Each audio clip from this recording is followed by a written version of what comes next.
বিসমিল্লাহির রহমানির রহিম। চিরকাচাঁদপুর বহুমুখী উচ্চ বিদ্যালয় কলেজের দ্বাদশ শ্রেণীর শিক্ষার্থীবৃন্দ সবাইকে জানাই স্বাগতম।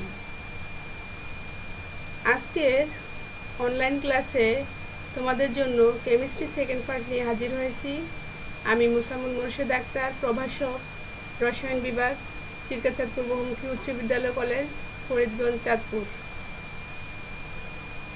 তো শিক্ষার্থীবৃন্দ, কেমিস্ট্রি সেকেন্ড পার্টে প্রথম অধ্যায় পরিবেশ রসায়নে আজকে আমি তোমাদের জন্য পাঠ শিরোনাম ঘোষণা করলাম গ্যাসের সূত্র, আদর্শ গ্যাসের সমীকরণ, গ্যাস ধ্রুবকের একক, গ্রাহামের ব্যাপন সূত্র নিয়ে কিছুটা ধারণা দিব।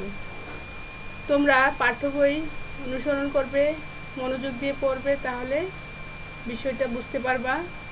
তো এখন একটা ছবি দেখালাম, সেটাতে তোমাদের দেখো, যদি আমরা আয়তনটা কমে যাবে কখন? যখন হাই প্রেশার, চাপটা বেশি দেওয়া হয়।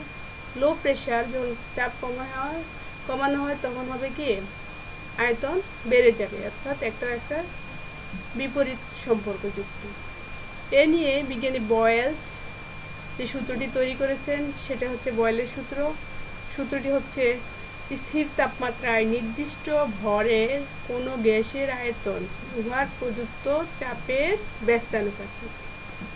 তো এক্ষেত্রে দেখো, তাপমাত্রা যদি স্থির রেখে একটা নির্দিষ্ট ভর বিশিষ্ট কোনো গ্যাসের উপর চাপ যত গুণ বৃদ্ধি করা যায়, উহার আয়তনও তত গুণ কী হবে? কমে যাবে। আবার চাপ যত গুণ কমানো হবে, আয়তনটা ততই বৃদ্ধি পাবে, ইনক্রিজ হবে। এই আলোকেই তো একটা চিত্র আছে, দেখো এখানে V1 হচ্ছে 1 লিটার, আয়তন 1 লিটার, প্রেশার ছিল 100 মিলিমিটার অফ মার্কারি। তো চাপ যখন বৃদ্ধি করা হলো, 200 নেওয়া হলো, তখন আয়তনটা কমে যাবে, কি হলো? 0.5 লিটার আসলো। তো শিক্ষার্থীরা, এই সূত্রটাকে আমরা গাণিতিকভাবে লিখতে পারি V সমানুপাতিক 1/P, যখন তাপমাত্রা কি স্থির থাকে। তো নির্দিষ্ট ভরে গ্যাসের আয়তনকে অবশ্যই V এবং চাপ যদি P হয়, তাহলে এই সূত্রটা আমাদের এভাবে লিখলে, এবার আমরা আসি সমানুপাতিক চিহ্ন উঠিয়ে V এর সমান K ইন্টু 1/P লিখতে পারি। তার মানে হবে PV সমান K বজ্রগুণন করে। এরপরে আসো, একটা গ্যাসের নির্দিষ্ট চাপ আয়তন যদি P1 V1 ধরি, আবার পরবর্তীতে আরেকটি চাপ আয়তন P2 V2 পেলাম, তাহলে সূত্রটি দাঁড়ায় P1 V1 equals to P2 V2। আশা করি তোমরা এটুকু বুঝতে পেরেছো। এই সূত্র দিয়ে আমরা অনেকগুলো ম্যাথমেটিক্যাল ক্যালকুলেশন করতে পারবো। শিক্ষার্থীরা দেখো, স্থির তাপমাত্রায় চাপ ও আয়তনের সম্পর্ক যুক্ত একটা লেখচিত্র দেখো। ভিন্ন ভিন্ন চাপে ভিন্ন ভিন্ন গ্যাসের আয়তনের সাথে সম্পৃক্ত রেখে T1, T2, T3 টেম্পারেচারের আলোকে যে রেখাগুলি পাওয়া গেল, সেটা হচ্ছে আইসোথার্ম বা সমতাপীয় রেখা। এটা বিজ্ঞানী বয়েলস আবিষ্কার করেছেন। তো এগুলো তোমাদের একদিন দেখানো হয়েছে, আশা করি তোমরা বিষয়টি বুঝতে পেরেছ। এবার আসো একটি সূত্র, অ্যাভোগাড্রোস ল। বিজ্ঞানী অ্যাভোগাড্রো এটা আবিষ্কার করেছেন। তিনি বলেছেন, নির্দিষ্ট তাপমাত্রায় ও চাপে সম আয়তনের সকল গ্যাসে সমান সংখ্যক অণু থাকে। এক্ষেত্রে সূত্রটি লিখেছেন V সমানুপাতিক capital N। N equals to, আমরা তো জানি এর সমান সঙ্গে অ্যাভোগাড্রোস নাম্বার, যেটা 6.023 ইন্টু 10⁻23। এক্ষেত্রে সমানুপাতিক চিহ্নটি আমরা কি বসালাম? K। এটুকু বুঝছো? এখন আমরা পরবর্তী লাইনে দেখো, কোনো পদার্থের অণুর সংখ্যা ও মোল সংখ্যাকে আমরা কিভাবে আরেকটি সূত্র লিখতে পারি, N equal to Na into N, small n দিয়ে, হ্যাঁ, যেটা মূল সংখ্যা। সুতরাং V equal to K into NaN।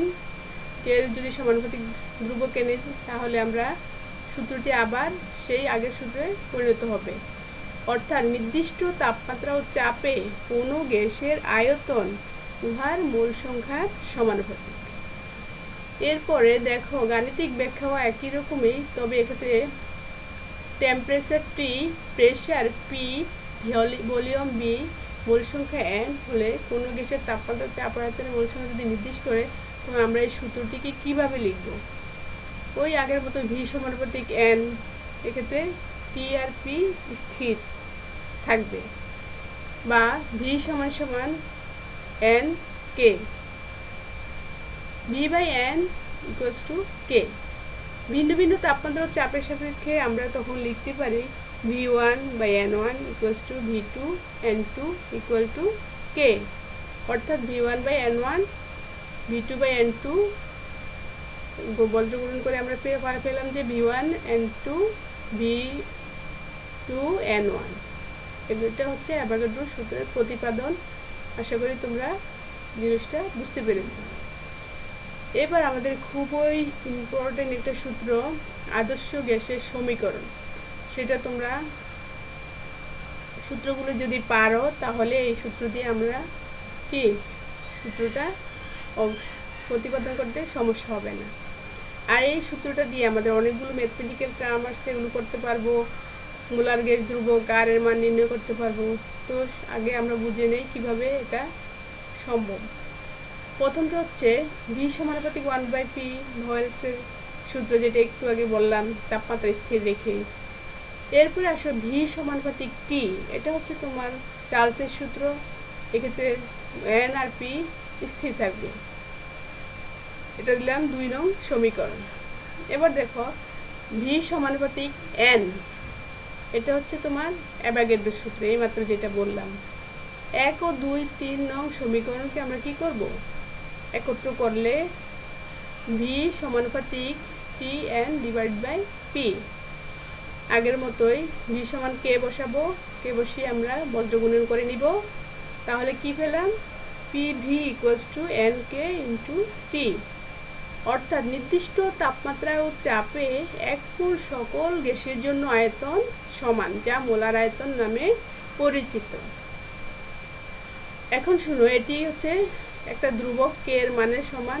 অতএব সমানুপাতিক ধ্রুবক কে আমরা যদি একটা নতুন একটা কনস্ট্যান্ট নেই, সেটা হচ্ছে মোলার গ্যাস ধ্রুবক, যেটা আর দিয়ে প্রতিস্থাপন করি, তাহলে পেতে পারি কি পিভি ইকুয়ালস টু এনআরটি। এটাই আমাদের আদর্শ গ্যাসের সমীকরণ নামে পরিচিত। এবং এই সূত্র দিয়ে আমরা কি করব? অনেক চাপ আয়তন দেওয়া থাকলে তাপমাত্রা নির্ণয় করতে পারবো। এক্ষেত্রে অবশ্যই আমাদের কি জানতে হবে? আর এর মান। আর এর মান নির্ণয় করতে আমাকে অবশ্যই মোলার গ্যাস ধ্রুবক আর এর মান, আর যদি আমরা এই পাশে চার্জ চেঞ্জ করি তাহলে হবে PV equals divide by N T. আরেকটা জিনিস অবশ্যই তোমাদের জানতে হবে, এসটিপি, এসএটিপি, এনটিপি। তো এখন আজকে এখানে লেখা আছে, দেখো এসটিপি মানে হলো স্ট্যান্ডার্ড টেম্পারেচার অ্যান্ড প্রেশার, আদর্শ তাপমাত্রা ও চাপ। এক্ষেত্রে পি হচ্ছে 1 atm, এক বায়ুমণ্ডলীয় চাপ। তাপমাত্রাকে ধরে নেওয়া হয়েছে 273 কেলভিন এবং মোলার আয়তন 22.414 লিটার। এন হচ্ছে 1 মোল। তো এক্ষেত্রে আর এর মানটা আমরা যখন নির্ণয় করব, আর এর এককগুলো আমাদেরকে জানতে হবে। সেটা হচ্ছে তোমার লিটার বায়ুচাপ একক, আরেকটা হচ্ছে এসআই একক, হ্যাঁ, আরেকটা হচ্ছে সিজিএস একক। তো প্রথমে তোমাদেরকে একটি একক নিব, সেটা হচ্ছে লিটার বায়ুচাপ একক, সেটা নিয়ে ধারণা দিব। তো শিক্ষার্থীরা দেখো, লিটার বায়ুচাপ একক, এখানে লিটার মানে আয়তনের এককটা অবশ্যই কিসে হবে? লিটারে হবে। চাপটা কিসে হবে?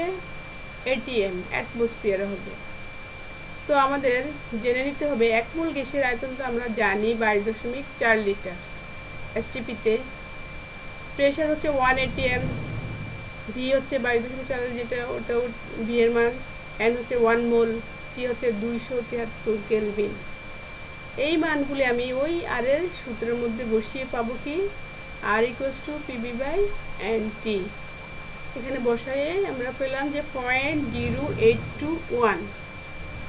বুঝতে আর এবার আমরা যদি ক্যালকুলেটর করবো, দেখবো এই মানটা অবশ্যই আমাদের কি করতে হবে? মুখস্থ রাখতে হবে।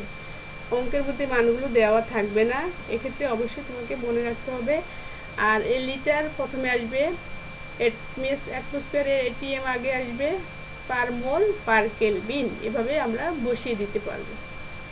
তো আশা রাখি তোমরা এটা বুঝতে পেরেছ। এবার আসো এসআই একক। এসআই একক যেটা, সেটাতে তোমাকে আয়তনটাকে অবশ্যই ঘন মিটারে নিতে হবে, মিটার কিউবে নিতে হবে। চাপটা আমরা জানি চাপ ইকুয়াল টু বল বাই ক্ষেত্রফল, বলের একক নিউটন, ক্ষেত্রফল মিটার স্কোয়ার। অবশ্যই চাপটা হচ্ছে নিউটন পার মিটার স্কোয়ার এককে সূচিত করা হয়। এক্ষেত্রে চাপের একক পি আমরা জানি 101,325, যেটা 101,325, এটা নিউটন পার মিটার স্কোয়ার। কিন্তু এটা প্যাসকেলে ছিল, এটাকে আমরা কিলো প্যাসকেলে ছিল, নিউটন পার মিটারে নিয়ে নিলাম। আয়তনটাকে আমরা ঘন মিটারে নেওয়ার জন্য 22.4কে 1000 দিয়ে ভাগ করে নিব। 10⁻³ আসবে উপরে, এন হবে 1 মোল, টি হবে 273 কেলভিন। আগের মতো এই মানগুলো আমরা বসিয়ে ক্যালকুলেটর থেকে ক্যালকুলেশন করে পাবো R equals to 8.31451 newton metre per kelvin per mole inverse. তো এক্ষেত্রে নিউটন মিটার, মিটার স্কোয়ার ওই একক এককে কাটা গেলে মিটার থাকে, তাই না? Metre inverse metre cube.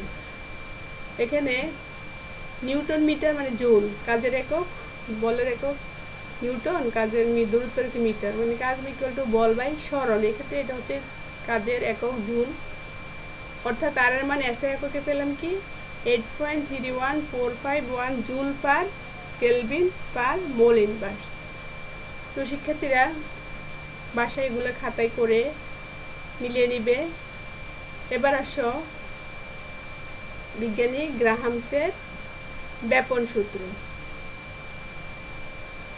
এই সূত্রটা তোমাদের জানতে হলে অবশ্যই ব্যাপন কি এই সংজ্ঞাটা আমাদের জেনে নিতে হবে। এক্ষেত্রে উচ্চতর ঘনত্বর স্থান থেকে নিম্নতর ঘনত্বর স্থানে ব্যাপিত হয়, এখানে সেটা হচ্ছে তোমার কি ব্যাপন। এক্ষেত্রে গ্যাসের অণুগুলো যে ব্যাপন হবে, এই ব্যাপনের হারটা হবে তোমার অণুর ঘনত্বের বর্গমূলের ব্যস্তানুপাত। এই ব্যাপনের হারটাকে আমরা আর দিয়ে প্রকাশ করেছি, বিজ্ঞানী গ্রাহামস আর, এবং এই আর সমানুপাতিক √1/d, ডি হচ্ছে ঘনত্ব, ডেনসিটি। তো ঘনত্ব ইকুয়াল টু, তো সবাই যেন ভর বাই আয়তন m/v, আর ব্যাপনের হারটা আর হচ্ছে v/t, যতটুকু সময়ের মধ্যে এটা ব্যাপিত হয়েছে ওটা হচ্ছে তোমার v/t। এখন ঘনত্ব d1 একটা প্রথম গ্যাসের জন্য ঘনত্ব, তখন ব্যাপনের হার হবে r1। দ্বিতীয় গ্যাসের জন্য ঘনত্ব d2, ব্যাপনের হার হবে r2। তো ওই অনুযায়ী আমরা কি করছি, r1কে r2 দিয়ে প্রকাশ করে নিয়েছি, এবং এই r সমানুপাতিক √1/d1, r2 সমানুপাতিক √1/d2 পেলাম। আগের মতোই সমানুপাতিক চিহ্ন উঠে আমরা কি k1 k2 অথবা k বসালে পাই, 1 নং 2 নং দিলাম, দেওয়ার পরে ভাগ করে নিলে আমরা দুইটা গ্যাসের ব্যাপনের অনুপাত যেটা পাবো, r1/r2 হবে √2 বর্গমূল d2/d1, অর্থাৎ দ্বিতীয় গ্যাসের ঘনত্বটা হবে উপরে, প্রথম গ্যাসের ঘনত্বটা হবে নিচে। এভাবে আমরা কি করতে পারি, ব্যাপনের হার নির্ণয় করতে পারি। তো শিক্ষার্থীরা সূত্রটা তাহলে কি, স্থির তাপমাত্রায় কোনো গ্যাসের ব্যাপন হার তার মোলার ভর, এখানে মোলার ভর m যদি হয়, ঘনত্ব যদি হয় তাও হবে একই, এর বর্গমূলের ব্যস্তানুপাতিক, ব্যস্তানুপাতিক অবশ্যই কি 1/, হবে। ব্যাপনকে ডিফিউশন বলা হয়, আর অনুব্যাপন যেটা সেটা হচ্ছে ইফিউশন, এটাও আমাদের জানতে হবে। তো r1/r2 সূত্রটা পেলাম d2/d1 √, আর ঘনত্ব যদি মান বসিয়ে দেই m2 v2 m1 v1 ভর বাই আয়তন, তাহলে v1 v2 যদি একই আয়তন হয়ে যায়, আয়তন ধরে নেওয়া হয়, তাহলে এক্ষেত্রে আণবিক ভরটা অবশ্যই উপরে হবে m2, আর আণবিক ভর দ্বিতীয় গ্যাসের m1টা হবে নিচে প্রথম গ্যাসের জন্য। অর্থাৎ ব্যস্তানুপাতিক হারে পরিবর্তিত হবে। তো আশা করি এটাও তোমরা বুঝতে পেরেছো। এবার আসো একটা এক্সাম্পল দিলাম, সেটা হচ্ছে অ্যামোনিয়া গ্যাস আর একটা হাইড্রোক্লোরিক অ্যাসিড গ্যাস। এই দুইটা গ্যাসের মধ্যে কার ব্যাপন হার বেশি কার কম? একটা জিনিস খেয়াল করবা যে আণবিক ভর দিয়ে ক্ষেত্রে যাচাই করতে হবে। এই কাঁচনলের মধ্য দিয়ে তুলাদণ্ডের দুই প্রান্তে দুইটা গ্যাস আছে, মাঝখানে বন্ধ। তো এক্ষেত্রে যার ব্যাপন হার বেশি সেটা বেশি দূরত্ব অতিক্রম করতে পেরেছে, যার কম সেটা অল্প একটু। এক্ষেত্রে দেখা যাচ্ছে যে অ্যামোনিয়া গ্যাসের আণবিক ভর নাইট্রোজেনের 14 আর হাইড্রোজেন 3, টোটাল হলো 17।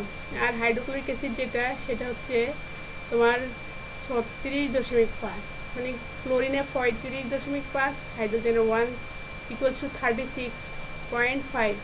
তো এক্ষেত্রে যার আণবিক ভর বেশি সেটা কি দৌড়াতে কম পারে, অর্থাৎ এটার ব্যাপনের হার কম হাইড্রোক্লোরিক অ্যাসিডের। আর অ্যামোনিয়া গ্যাস এটার আণবিক ভর কম, এই জন্য ব্যাপৃত হওয়ার মাত্রাটা কি বেশি। অর্থাৎ R1/R2 যদি আমরা ক্যালকুলেশন করি, দুটা মান বসিয়ে দেই, আণবিক ভর দেখা যাচ্ছে এটার অনুপাতটা হচ্ছে 1.5। তো আশা রাখি তোমরা এই ব্যাখ্যাটুকু পড়ে নিবে, এটা তোমাদের বইতে আছে। তো আরেকটি অঙ্ক দেখো, বয়েল ও সালসের যে সমন্বয় সূত্রটা একটু আগে বললাম যে P1 V1 divide by T1 equals to P2 B2 divide by T2। অঙ্কটি দেখো, 35 ডিগ্রি সেন্টিগ্রেড তাপমাত্রায় এক টুকরা কাঁচ সহ কার্বন ডাইঅক্সাইড কি আছে, এক টুকরা কাঁচ আছে কার্বন ডাইঅক্সাইড গ্যাসের সাথে একটি 350 মিলিলিটার আয়তনের পাত্রে রাখা হলো। কোথায় রাখলো? 350 মিলিলিটার যে আয়তন, একটা পাত্রে রাখা হলো। যদি গ্যাসটির তাপমাত্রা ও চাপ দ্বিগুণ করা হয়, ডাবল করা হয়, কি কি তাপমাত্রা এবং প্রেশার, তবে গ্যাসটির আয়তন কত হবে? এক্ষেত্রে তোমার কাঁচ টুকরার আয়তন কিন্তু দেওয়া আছে 10 মিলিলিটার। এটা আমরা অবশ্যই কী করতে পারি, বাদ দিয়ে নিতে পারি, মাইনাস করে দিতে পারি। তো আমাদের আগে অবশ্যই সূত্র জানতে হবে।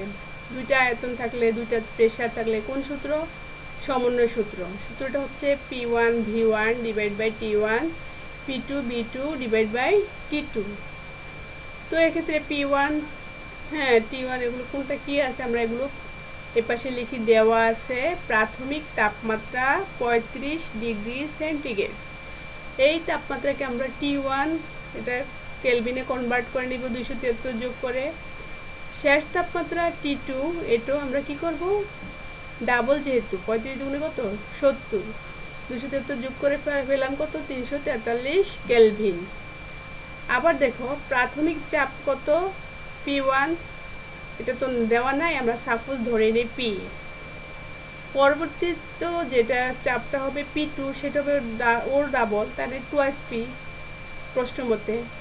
কাঁচ টুকরার আয়তন 10 মিলিলিটার, গ্যাসটির প্রাথমিক আয়তন কত V1, ওখান থেকে আমাকে 10 বাদ দিয়ে নিতে হবে, গ্যাসের জন্য 340 ml। গ্যাসটির পরবর্তীত আয়তন V2, এটা আমাকে যেটা বের করতে হবে সেটা হবে তোমার মনে করো ওই V থেকে আরও 10 বাদ দিয়ে নিতে হবে। এবার আমরা মানগুলি বসিয়ে ক্যালকুলেট করে দেওয়া হলো যে V এর মান কত 179 মিলিলিটার। এটাই হচ্ছে তোমার গ্যাসটির আয়তন। তো শিক্ষার্থীরা, ম্যাথমেটিক্যাল টার্মসে আমাদের এই অধ্যায় বেশি। অবশ্যই তোমাদের আর এর মানগুলি মুখস্থ রাখতে হবে পরীক্ষা ভালো করার জন্য। অবশ্যই ম্যাথমেটিক্যাল যে ফর্মুলাগুলো আছে, সূত্রগুলো আয়ত্ত করে নিতে হবে। তো সময় কারোর জন্য অপেক্ষা করে না, তোমাদের অবশ্যই পড়াশোনার প্রতি অধিক মনোযোগ হতে হবে। এছাড়া আমরা পরবর্তী ক্লাসে আরও কিছু বুঝিয়ে দেওয়ার চেষ্টা করব। তো সবাই ভালো থেকো,